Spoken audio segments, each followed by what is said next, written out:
Secret Room, a haunted library production. Before allowing me to rent the room that he had posted in the paper, Mr. Mason wanted to interview me by phone.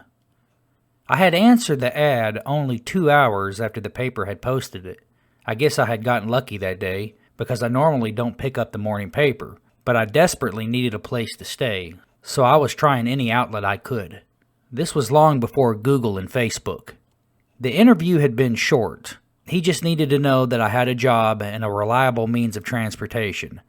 The room was going to be $300 a month, and I would buy my own food. For the size of his house, it wasn't a bad deal. For starters, the home was breathtaking. It was a 1970s two-level Victorian home that had been well maintained. There was a maid that came to clean the home 3 days a week, and sometimes she would do dishes and some laundry here and there. Regardless of her cleaning, the home stayed spotless with just Mr. Mason living there anyways. After 20 minutes on the phone, I had learned everything that would be expected of me should I accept the room, and we hung up and I had agreed to move in the following Friday. Being a 21-year-old male, I really needed this for college, as the home was close to campus in downtown Bentonville, Arkansas. Mr. Mason was not hard up for money. I came to realize he was just lonely.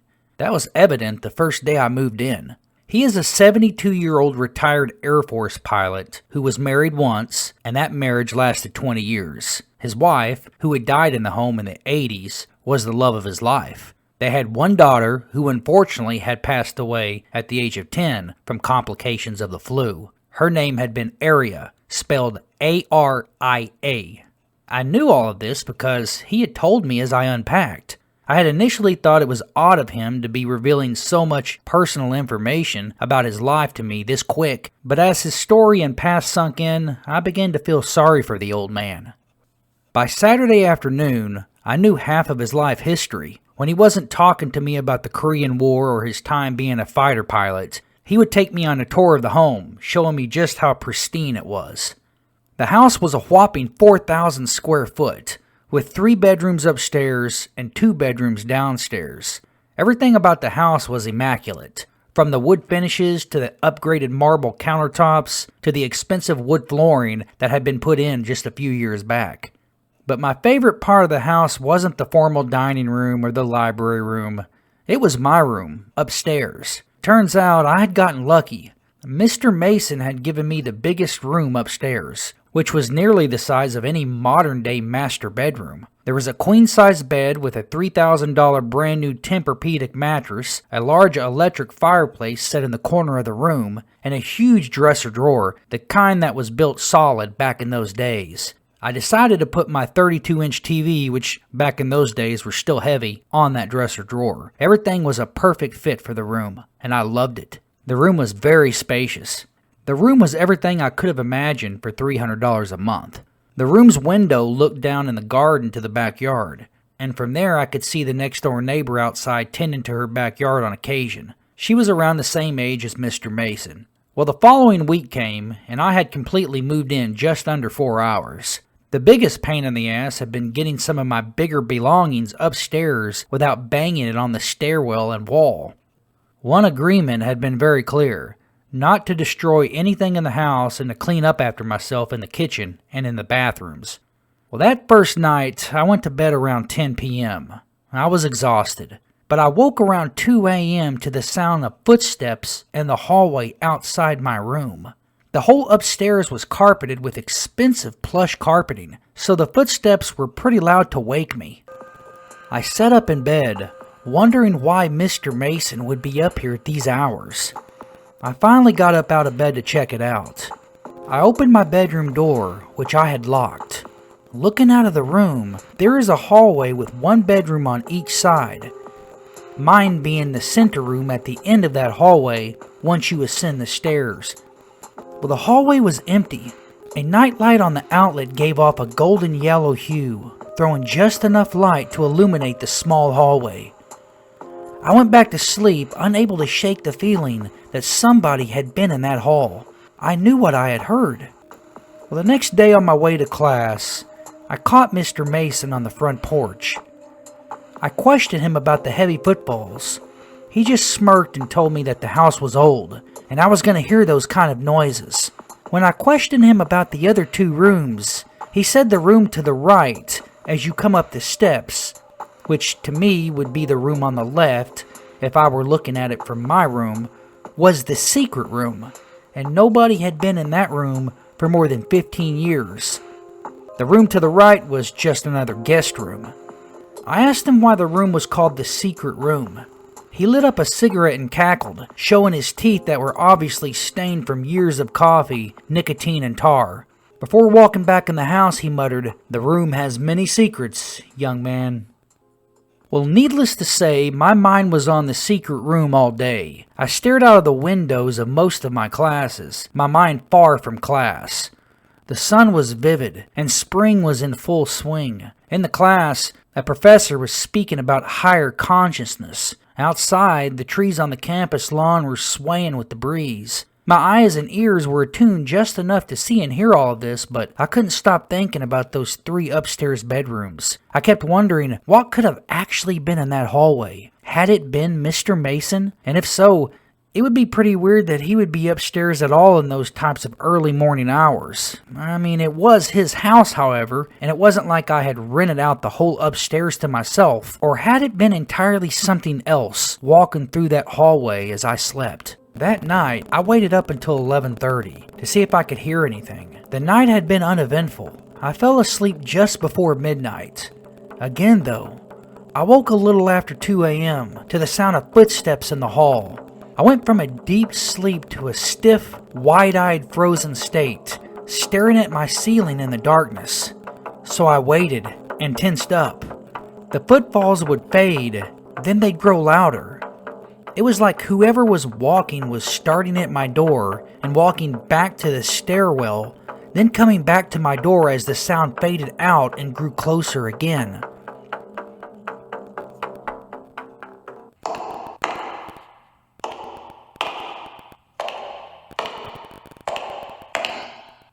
It also sounded as though whoever was walking was not really walking on carpet, but rather walking on actual hardwood floor with heels or dress shoes.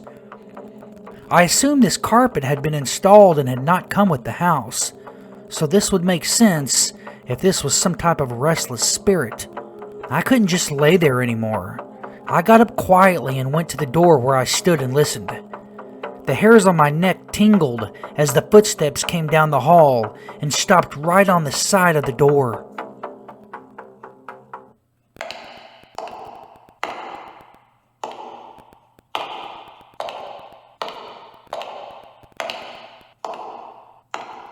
Then I heard it.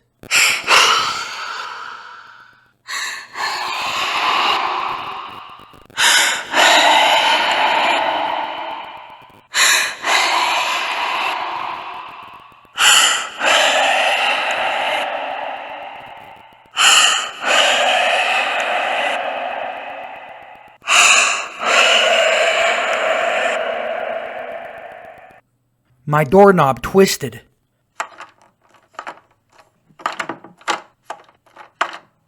My heart about blew out of my already heaving chest. Thank God I had it locked.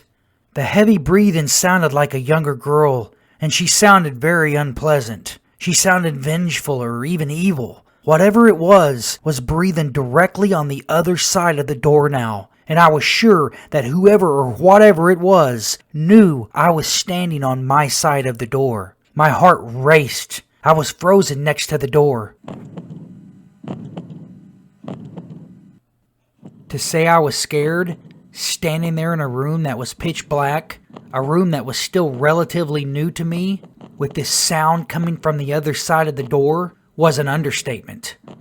My heart was pumping so hard it rang in my ears. After a few seconds that felt like long, drawn-out minutes, the breathing stopped, and the footsteps moved away from the door. Then I heard a door close. I stood there for at least another 5 minutes, my ear pressed against the door. Somebody had gone in one of the rooms. Which one, I didn't know. I finally found enough courage to open the door, but not before turning on the light to my own room, allowing the light to seep out into the hall, easing my fear. I stepped out into the hallway, my heart rate still elevated. I had to see before I tried to go back to sleep.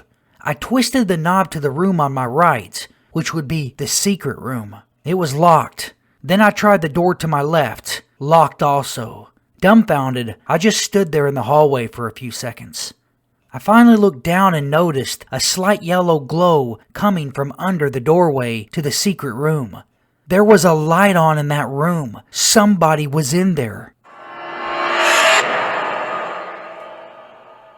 I didn't stick around long enough to find out, nor did I have the balls to knock on the door. I went back in my room, locked the door, and tried my best to fall asleep. I kept my light on the rest of the night. The next day, I did some investigating at the local library on some news slides that libraries had back in those days. After an hour of scrolling through some local news in Bentonville, I came across a front-page article about the death of a girl named Aria Mason. This was without a doubt Mr. Mason's deceased daughter. The article revealed that she had died of the flu, but it went on to say that there were reported mysterious circumstances surrounding the house as told by neighbors. I left the library with a whole new perspective of the home I was staying at and the secret room. It was looking as though I were staying in a haunted house. I didn't believe in ghosts, but after last night, there was definitely something trying to get in my room and definitely somebody walking up and down that upstairs hallway. I always thought ghosts could just appear through walls. I didn't understand why a ghost or a spirit would twist a doorknob to get in my room, but the thought was very unsettling, as had the experience been. Well, that night, sleep had come difficult. I began to wonder if I was going to be able to stay in a house that was haunted. Honestly, the spirit did not seem that pleasant. I loved this house. It was big, spacious, immaculate, and cheap, and it was super nice. And the location was so convenient. Well, the last time I looked at the clock, it read 1:32 a.m.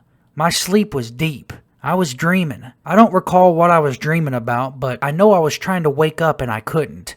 The second I was able to jar myself awake, I heard the voice of a little girl ring through my whole room like an echo.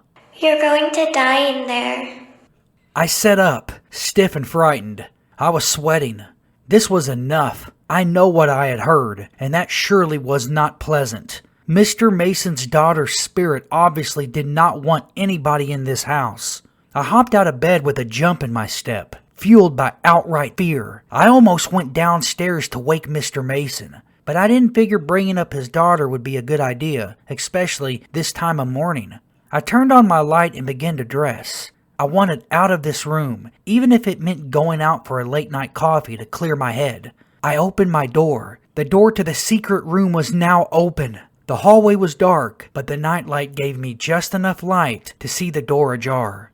I don't know what possessed me to walk up to the door, and even inside that room. I guess somehow curiosity had overcome my fear. Not to say I still wasn't scared, because I was scared shitless. I reached around the wall of the room and flipped on a light, noticing that my hand was shaking. The room had a twin-sized bed with a pink blanket, with color patterns and style that you would have seen in the 80s. Same with the curtains on the window. There was a wooden rocking horse about the size of a small desk in the corner of the room, and a corner shelf on the opposite side of the bed with an 80s-style lamp. The lamp was on. A couple of large, stuffed animals sat on the bed.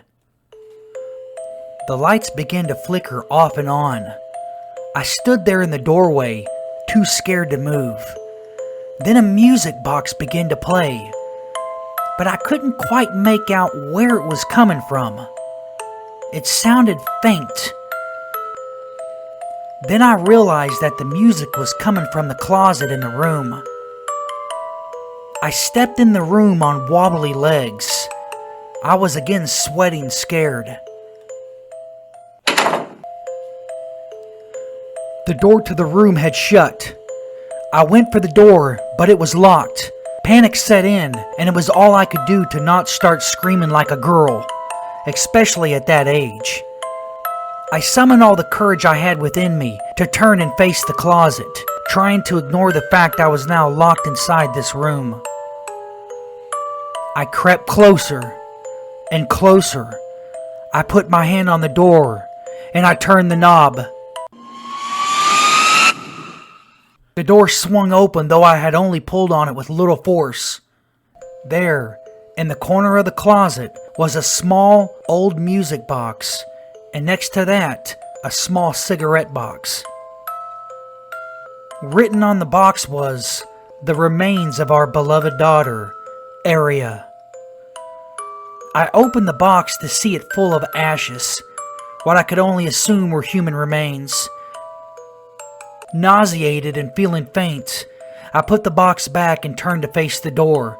I was scared beyond comprehension, but I was also in full flight or fight mode.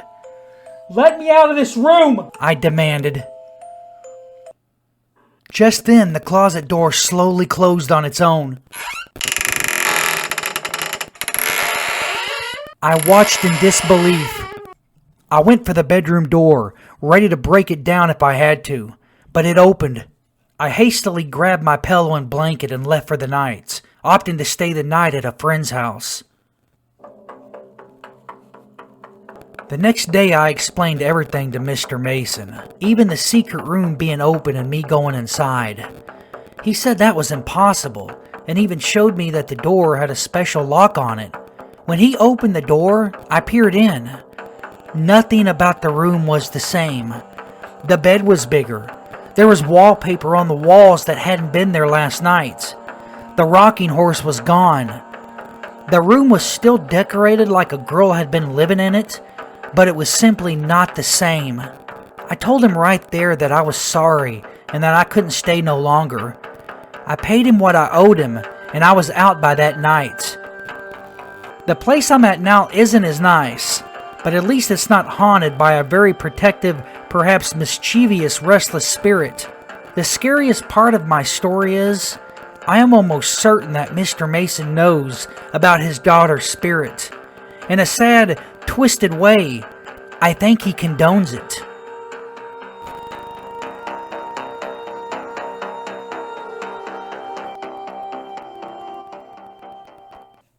Hello, Mr. Mason. Hi, I'm calling about the ad in the paper for the room to rent.